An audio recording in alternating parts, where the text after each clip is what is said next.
Hindi lang isa kundi 19 na warrant of arrest ang inihain laban sa lalaking sangkot umano sa mga panloloko na nakapampiktima rin sa ilang pulis. Nakatutok si Marisol Abduraman. Exclusive. Sa parking lot ng isang hotel sa Pasay City, inaresto ng mga tauhan ng CIDG Detective and Special Operations Unit ang lalaking wanted sa 12 counts ng syndicated staffa, large-scale swindling at iba pang kaso. Laki na yan, Jo. Baka mag-iisa na pa yan. Sinundan siya mula sa kanyang bahay sa Parañaque at inaresto rito sa bisa ng 19 na warrant of arrest mula sa iba't ibang korte.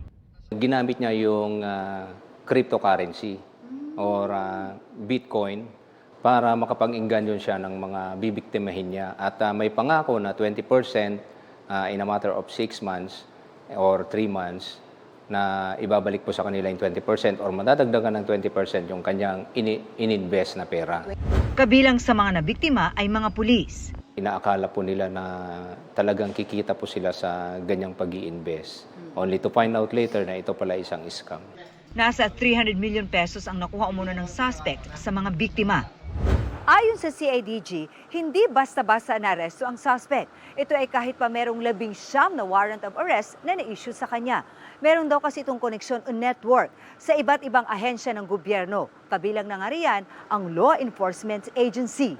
2 linggong minanmanan ng DSOU ang suspect nang makumpirma ang lokasyon nito rito sa Metro Manila. Nagtago na rin po siya kasi mula nung lumabas po ang kanyang warrant, nagtago po siya. At hindi siya nagtatagal sa isang lugar. Siguro dahil sa takot na siya ay mahuli, kaya palipat-lipat po siya ng lugar. Inaalam ng CIDG kung merong nasa likod ng suspect na may kinalaman sa Bitcoin. Nakakulong na sa CIDG ang suspect na nagulat anya nang arestuhin siya. So hindi niyo alam na meron kayong warrant of arrest? Alam po. Alam mo may warrant of arrest ka, pero ba't ka nabigla kung dinampot ka ng mga polis? Hindi ko in-expect kasi. Hindi na-expect. But you knew na may mga nagreklamo sa'yo? Yes, actually, inaasikaso na rin po. Para sa GMA Integrated News, Marisol Abduraman. Nakatuto, 24 oras. Mataas na nga ang presyo, halos wala rin daw dumarating na supply ng diesel sa ilang gasolinahan ngayon. At kapag nagtuloy-tuloy, posibleng magsara raw muna ang ilan. Nakatutok live si Mariz Umali. Mariz. Vicky, sa pag-ikot natin sa iba't ibang mga gasolinahan ngayong ikalawang araw ng malawakang oil price hike, bugos sa nadagdagan pa ang taas singil sa mga produktong petrolyo, ay dagdag-dagok din daw ang dulot ng limitadong supply, lalo na ng diesel, sa parehong maliliit at maging malalaking mga kumpanya ng langis. Dahil sa nagpapatuloy na krisis sa Middle East, 2 araw na wala ng supply ng diesel ang gasolinahang ito. Buti na lang ay may nairasyon na raw sa kanila ngayong umaga. Pero ang epekto, ramdam na sa negosyo maging ng mga empleyado nito. Medyo nawalan kami ng customer po that day. Then yung sa mga tao po namin, bali binabawasan po yung pasok, ginagawang skeletal po. So walang pasok yung iba, wala rin pong walang sweldo po. Maging sa gasolinahang ito, naubusan din daw ng diesel mula kahapon matapos dagsain ng mga nagpakarga nitong Lunes bago ang malawakang taas singil. Ang problema, hanggang ngayon, wala pa rin daw silang natatanggap na bagong supply ng diesel. Gayong sa normal na pagkakataon, araw-araw daw dapat ang delivery nito. Ang pinaka-update lang namin was pila pa siya sa terminals since yun nga sobra-sobra yung demand across the Metro Manila. So one of a kind yung situation ngayon since yun nga grabe din yung demand. Ang pangamba nila, Worst case scenario, pag wala pa rin kami replenishment within a couple of days, we might have to close down the station since wala rin naman kami masaserve na product. So sana, kung pwede silang makapag-source ng alternative channels kung saan makakuha ng fuel products, much better. As of now, mukhang yun nga, because of the crisis in the Middle East, mukhang strained the supply lines ng fuel products in the Philippines. So, yun, hopefully matulungan tayo. ngayon ang day 2 ng pautay-utay na pagpapatupad ng mega price hike. Ang naunang pagtaas kahapon, nadagdagan ngayon ng 7 pesos and 30 centavos kada litro sa diesel, 3 pesos and 50 centavos kada litro sa gasolina, at 8 pesos and 40 centavos kada litro sa kerosene. Kaya ang mga tsuper na siyang unang tinatamaan ng mga taas presyo, umaangal na. Sobrang taas eh. Wala na dating 15 hours lang kami nagdadrive ngayon, halos magdamag na para kumita lang kami, may mauwi sa pamilya. Hindi naman po namin kayang ihinto dahil wala naman po kami isusuporta sa aming mga pamilya, sa anak. Mabigat to kasi unang-una wala kaming mahanap na pasahero sa kalsada rin. Binabayad ng pasahero, pinanggas mo lang din. Extend mo yung biyahe mo. Para kumita ka kahit na kaunti. Mandalang dati ang inukrudo ko. Ngayon, magiging 900 na. Yung biyahe ganun pa rin, isa rin. Bali, kumikita kami dati ng 800, ngayon malamang nasa 500 na lang. No choice eh. Katulad yung sinasabi ni Martin na na lang daw, construction. Naku, mas mahirap naman yun.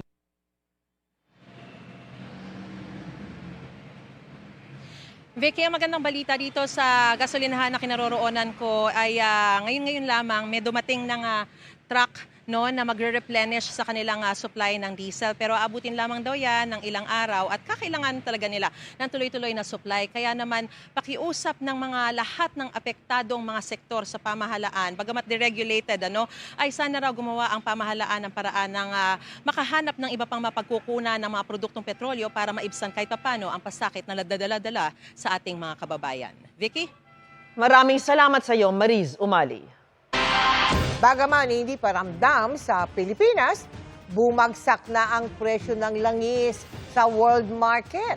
Kasunod ng pahayag ni US President Donald Trump na posibleng patapos na ang paggera nila sa Iran. Pero may banta pa rin ang Iran na haharangin ang mga delivery ng langis. Kaya sabi ng mga eksperto, hindi dapat magpakakampante. Nakatutok si JP Soriano. Tuloy pa rin naman ang pambobomba sa Middle East na ikinawasak ng mga infrastruktura at ikinasawi ng daan-daang tao. Pero ibinibida na ni US President Donald Trump na patapos na ang gyera nila sa Iran.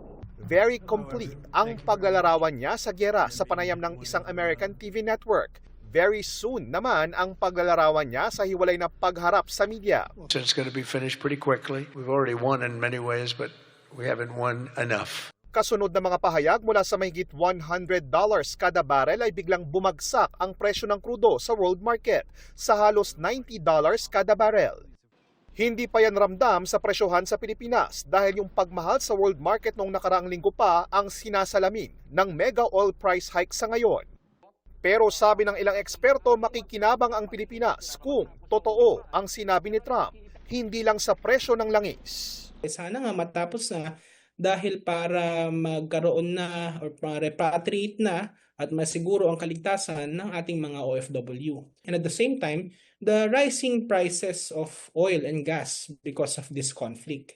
Kabilang sa nakakaapekto sa presyo ng langis ang delivery nito mula Middle East na kailangang ilusot sa makitid na Strait of Hormuz na kontrolado ng Iran. Sabi ngayon ng Revolution Guards ng Iran, hindi sila papayag na dumaan dito ang langis kung tuloy ang pag-atake ng Amerika at Israel, gaya ng nasasaksihan pa. Banta ni Trump sa social media kung haharangin ng Iran ang oil delivery, 20 beses na mas matinding pag-atake ang ikakasa nila. Kaya sabi ng isa pang eksperto, hindi pa tiyak na patapos na ang digmaan. Ang mga factors na maaaring magpabilis na matapos yung digmaan, pero na nakikita rin natin may mga factor na maaaring patagalin to. So ang analysis ko dito, let's wait and see kung talagang magtatapos to. Kaya sa ngayon, hindi dapat magpakakampante at huminto sa paghanda ang gobyerno ng Pilipinas.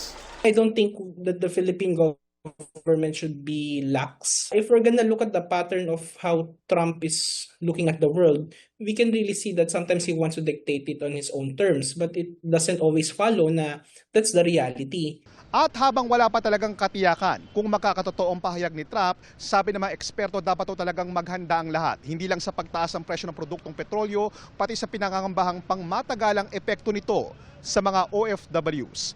Para sa GMA Integrated News, JP Soriano, nakatutok 24 oras. Sa kabila ng mega oil price hike dulot ng tensyon sa Middle East, tiniyak ni Pangulong Bongbong Marcos na maayos ang lagay ng supply ng petrolyo ng Pilipinas. Yan at iba pang issue sinagot ng Pangulo ng makapanayam ng media sa pagtapos ng kanyang working visit sa Amerika. Tinutukan ni Joseph Morong. Sa harap ng krisis sa Middle East, pagsisiguro ng Pangulo may sapat na supply ng krudo ang Pilipinas at hindi dumadaan sa Strait of Hormuz ang krudong kinukuha ng Pilipinas. In terms of supply, we are in good shape. And not only do we have inventory in the Philippines, we also are awaiting some supplies coming in that are in transit. Ang pinaaral ko lang kung yung mga in transit, baka naman nandun sila sa lugar ng peligro.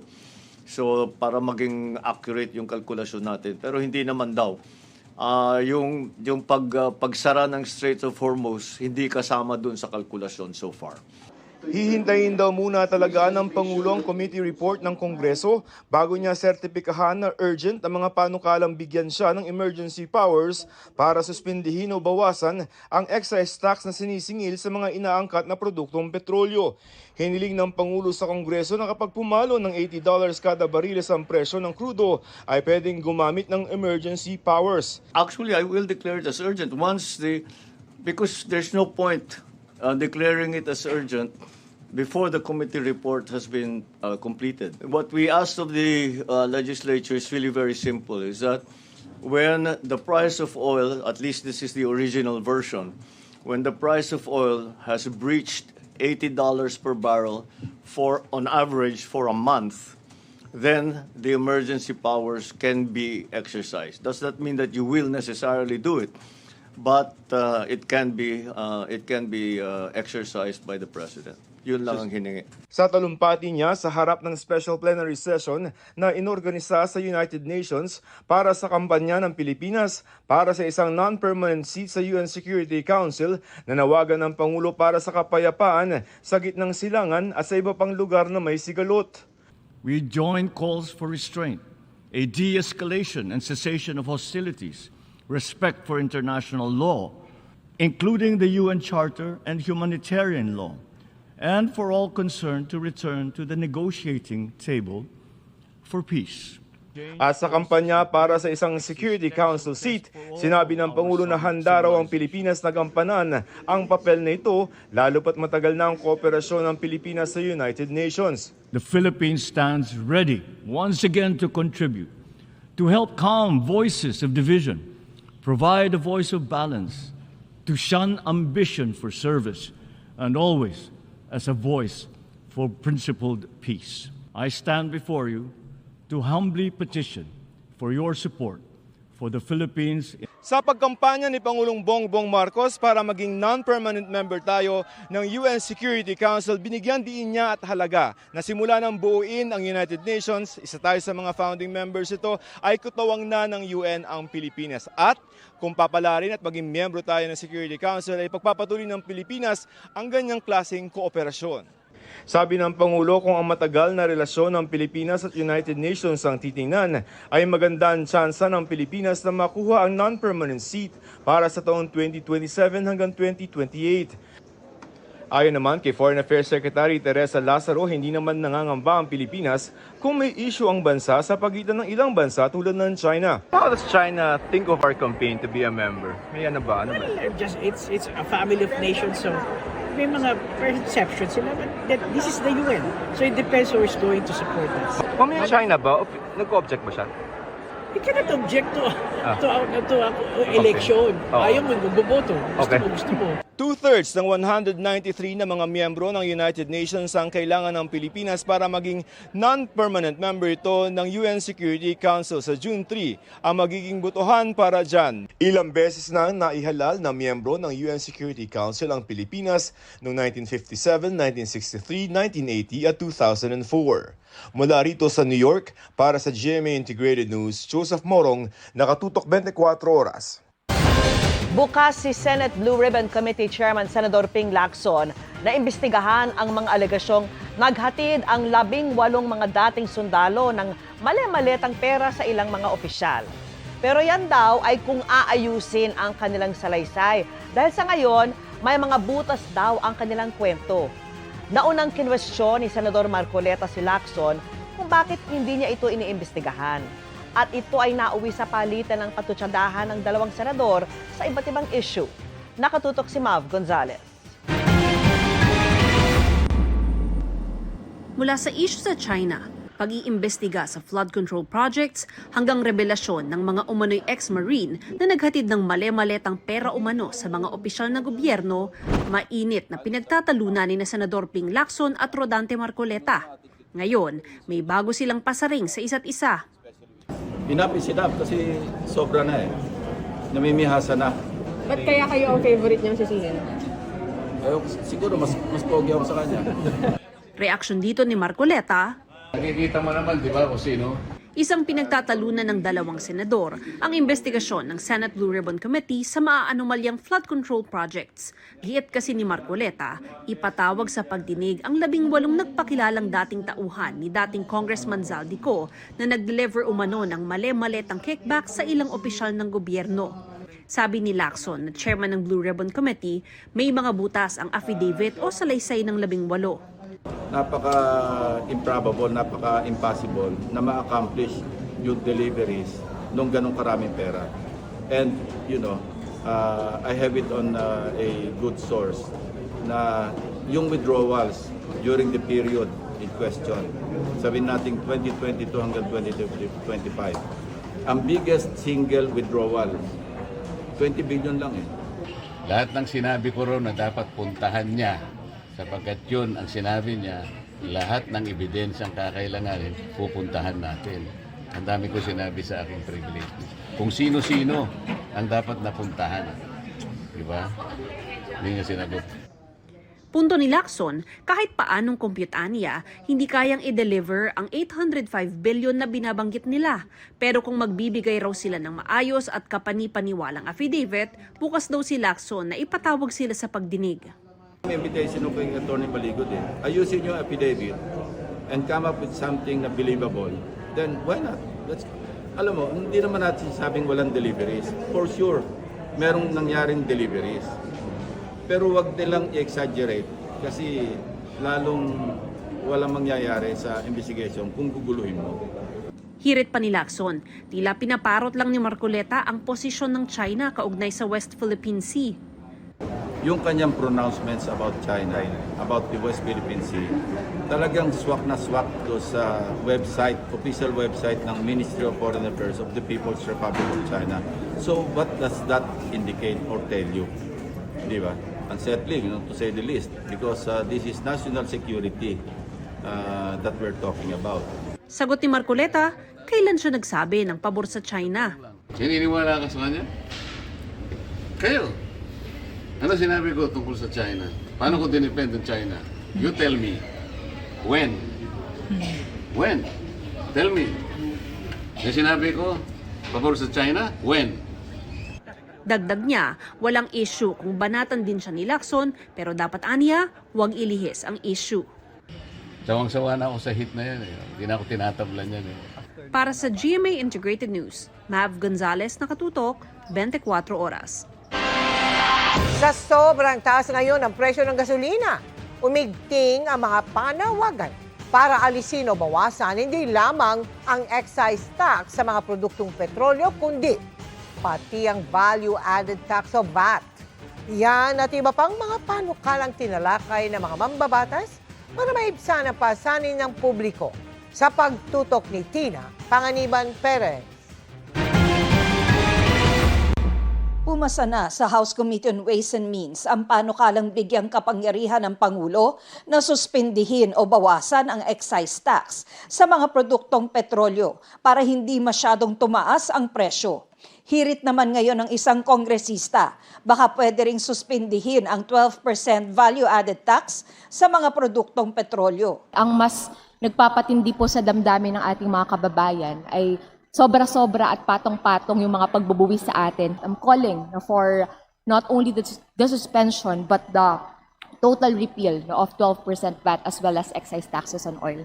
Sa inilabas na computation ng Department of Energy, lumabas na sa kada litrong halaga ng gasolina, 29% o halos 1/3 ang napupunta sa mga buwis gaya ng excise tax, value-added tax at iba pa. Sa kada litro naman ng diesel, 22% o halos 1/4 ng presyo nito ang napupunta sa excise tax, value-added tax at iba pa. Kaya hiling ng mga tsuper na humarap sa joint briefing ng Senate Committee on Energy at Ways and Means, baka maaari rin daw alisin ang VAT. Tingnan po natin, yung 2 buwis ng sa pinang oil ay halos 15 pesos per liter po yung nakapatong. Kaya kung titingnan po natin, kung kami po ay nagkukonsume ng 30 liters per day, ay halos 1,000 mahigit na yung nawawalang kita sa hanay po ng mga driver. Hindi lang dapat excise tax yung tanggalin at dapat tanggalin din po yung VAT. Base sa projections ng Department of Finance, mahigit 16 billion pesos ang kikitain ng pamahalaan sa VAT kung aabot ng $80 per barrel ang Dubai crude. Aakyat ang kita sa mahigit 27 billion kung sasampa sa $90 per barrel ang Dubai crude. Pag umabot ito sa $100 per barrel, mahigit 38 billion pesos naman ang kita. Sa pulong ng House Committee on Transportation, sinabi ng Department of Finance na pwedeng gamitin ang pondo sa mga subsidy. This will be used for targeted subsidies po. Actually, it will need a legislative support. Ayon sa Department of Energy, dahil sa krisis sa Iran, 7 to 13 pesos na ang itinaas ng presyo ng gasolina, 17 pesos at 50 centavos hanggang 24 pesos at 25 centavos sa diesel at 32 pesos hanggang 38 pesos at 50 centavos sa kerosene. So, this is the biggest jump so far in history. This is not the highest price, pero this is the biggest increase at one point. The more concerning part is diesel. Kasi diesel, 65% of diesel is used by public transportation. Kaya sabi ni Caloocan City 2nd District Representative Edgar Erice, pag tumaas pa ang presyo ng mga produktong petrolyo, baka pwede itong isubsidize ng gobyerno. Kung darating na doon sa worst case scenario, na talagang makakaapekto na sa ekonomiya natin, the government can also subsidize fuel cost. Pati yung food transport. Hindi tataas gano yung bilihin. At marami pang mga basic commodities na hindi aakyat ang presyo. Yung iba pong ating mga nagdi-deliver po ng mga gulay, bigas na nagmumula po sa iba't ibang probinsya, yung iba po dyan naman ay walang franchise, so wala po tayong record. Yung iba naman po may franchise, papasok naman po siya sa truck for hire. We'll take note of your suggestion, but please also take into consideration that we have limited fiscal space at this moment. Hirit naman ni Suerte Party List Representative Arlene Ayon, bakit hindi raw suspindihin muna ang paghuli sa mga lumalabag sa batas trapiko? Pwede ba nating no apprehension muna for 2 weeks or 3 weeks for the meantime? Habang naghihirap yung ating mga tao, lalo na sa mga single motor, kasi yun ang ginagamit ng mga parents para sa paghatid sa mga bata sa school.